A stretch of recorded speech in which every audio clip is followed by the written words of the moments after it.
সর্বপ্রথম শাহবাগে আমাদের পক্ষে যিনি মিছিল নিয়ে এসেছিলেন তিনি পীর সাহেব চরমোনাই।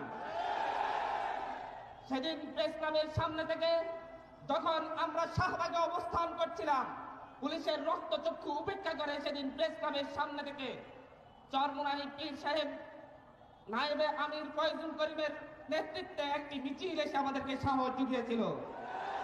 আমরা সেটা ভুলে যাইনি। আমরা দেখছি ইসলামী আন্দোলন বাংলাদেশের নায়েবে আমির যিনি আছেন উনি 4 অগস্টে সকালের দিকে ঘোষণা দিচ্ছেন, আমরা তো সব চোখের সামনে ভাই, ঘোষণা দিছে 5 অগস্টে সকালে 10টা 11টার দিকে গণভবন অভিমুখে যাত্রা করবে। এটা তো আমাদের স্ট্রেংথ বাড়াইছে, এটা আমার স্বীকার করতে সমস্যা কোথায়? নিজেই তো সেম প্রথম ভাবে তো উনি তো নিজেই প্রথম পুলিশের গঠন ভাঙলেন, নিজেই 144 ধারা ভাঙার জন্য এগুলা আমরা যদি